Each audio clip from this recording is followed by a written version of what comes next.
Ang tanong ay, ang tatlong Catholic priests na sina Mariano Gomez, Jose Burgos, Jacinto Zamora na hinatulan ng kamatayan noong panahon ng Kastila ay mas kilala sa tawag na blank. Ay, Majoha? Or Joha. Majoha?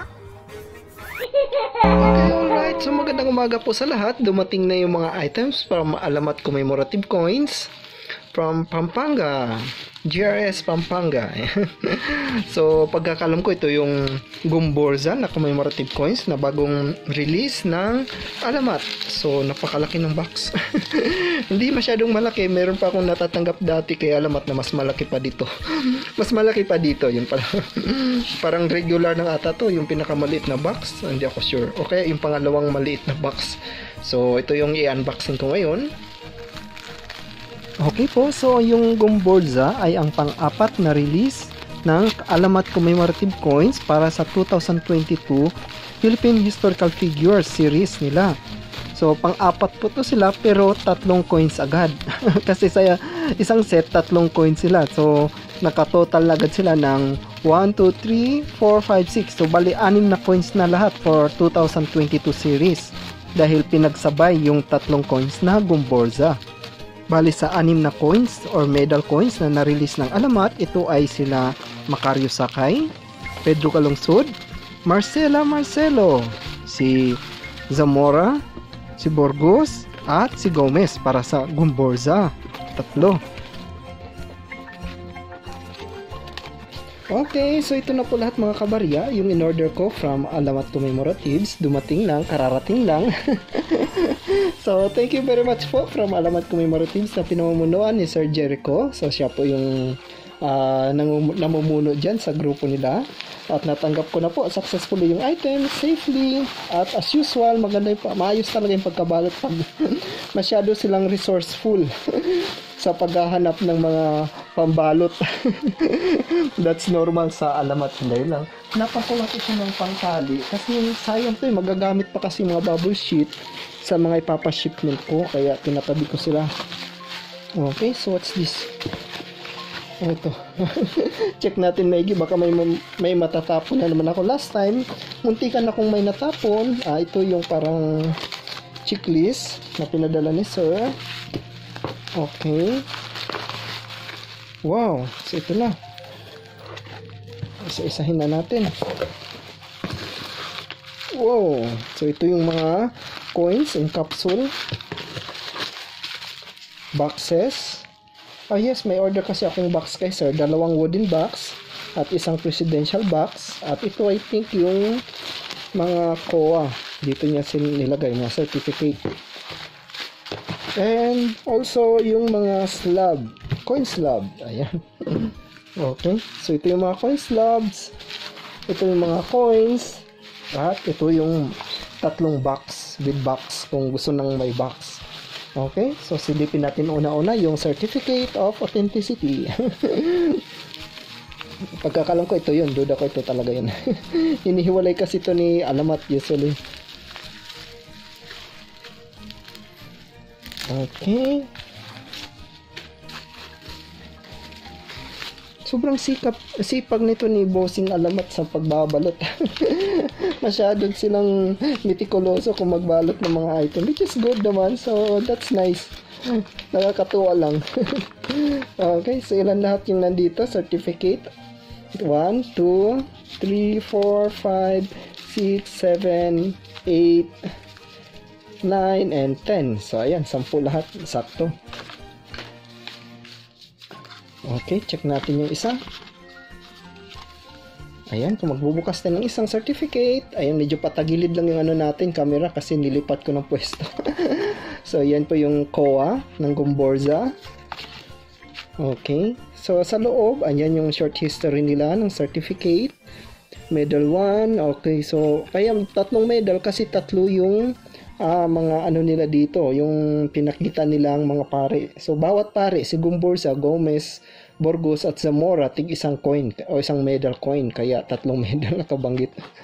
And then specification, ayan, so year 202, Ito. 2022, 300 pieces. 300 pieces na lang pala yung mintage nito. Then, plating niya, silver. So, silver plated. And then, metal composition. Okay, so nandyan lahat naman po. Pagkakalam ko, halos pareho lang. So, Gomborza GBZ 174. Yan yung number niya. Out of 300. Okay. So, sa harapan, ayan yung tatlong pari. At, yung ano nila, yung sa likod. So, bali ito yung sa harapan. Then, ito yung sa likod. Yung nasa ano sila, execution sila. So, 150th anniversary. So, 10 lahat yung order ko kay Alamat. So, safely received. Maraming salamat po, sir. And sana nandito ulit yung meron kasi ako nire-request kay Alamat na number, special number. So, check natin kung nandito ba yung special number ko. 174 41. Meron akong sinesearch na number, yung nire-request ko kay sir. Ayan, so ito na yun. So, since 300 pieces lang to, so yung 33 madalas kong hinihingi kay sir. Pero pag lumagpas ng 300, umabot ng 500 pieces, hinihingi ko yung trifold 3 din. But so far, since 300 pieces lang, so 33. Sa number 3 may nauna na, kaya yung 33 na lang binigay niya sa akin. So thank you po, sir. Nandito ulit yung special number ko, double 3. So ito siya para sa akin. Nakahiwalay na yan, automatic sa akin. Lagay ko sa unahan. Okay, so titingnan natin yung iba. So ito yung mga coins. Wow, this is it, pansit. Tinatawid sa isang nabi kong pag-aakala sa Cavite noong taong din yun, pero ang totoo ay ginamit lang ito kasi matagal lang bad trip sa kanilang mga otoridad dahil sa kanilang pagsulong sa karapatan ng mga paring Pinoy. Pinatay sila sa pamamagitan ng garote o pagsakal gamit ang bakal na kwelyo na hinihigpitan ng isang berdugo. Tanda ng El Filibusterismo ni Rizal ay inaalay sa kanilang alaala. Si Gomez raw ay tahimik na tinanggap na lang ang kanyang kapalaran. Si Zamora daw ay walang kibo dahil mukhang nawala na ng bait. Samantalang si Burgos ay nag-iiyak at nagpupumiglas na parang bata. Ang kwento, kinailangan daw ng 12 kapwa niya pari para itulak siya pabalik sa garote. At nang sumigaw siyang, pero wala akong kasalanan, sabi raw na isa sa mga pari. Okay lang yan, si Criso rin naman, walang sala. Bali, 4 na set. So, 4 na Zamora, 4 na Burgos, and 4 na Gomez. Ayan. Mga bubble sheet, recyclable, reusable po sila, kaya dapat itabi. Okay, so ito naman po yung mga box. Ito yung request ko ng mga box kay sir. So, meron siyang pinadala sa akin. So, ayan, tabi din natin yung mga box. And also, dito na tayo sa slab. Ito yung mga naka-slab. Check din natin. Masyadong ano ngayon si sir sa mga bubble sheet. Si Alamat, napagasto siya sa bubble sheet.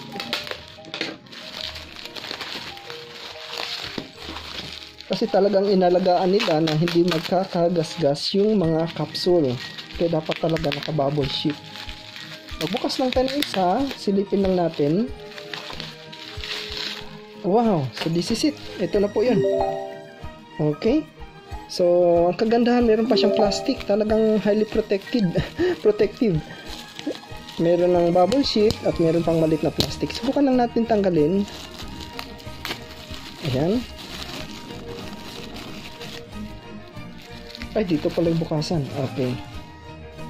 So, that's it. Ito na po yung bagong slab. Wow, ang ganda. So, proof finish na coin. Ayan. Nandito yung parang ano din nila, description sa ibabaw. Focus natin konti. Ay, yung camera parang nagbi-blurred. So, hindi ako sure kung kita nyo po na. Ayun. So, dito sa ibabaw, dito yung parang ano niya. Parang details, and then, mayroon na rin siyang parang specifications. Ayun na siyang mag-focus yung phone ko. Gusto tayo malayo o malapit, di ako sure kung alin yung mas malinaw. Okay, so ganyan ata, ganyan kalayo gusto niya. Okay, so ayan po yung tatlong pari, ang Gomborza, and then sa likod, pare-pareho lahat yung likod nila. Yan yung execution nila na pareho silang naggarote. So, napakalungkot ng story nito. Pwede natin to silang gawa tayo ng ibang video. Check natin talaga. Napakalungkot ng story ng mga paring to.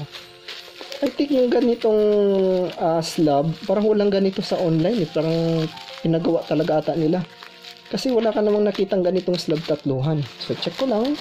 1, 2, 3. Ang daming bubble sheet ngayon. Ang daming bubble sheet. Okay, yung bubble sheet na lang silagay ko sa karton. Kasi sobrang dami na nila. And magagamit mo rin naman yan sila later. Kaya dapat kong itatabi. So, 1, 2,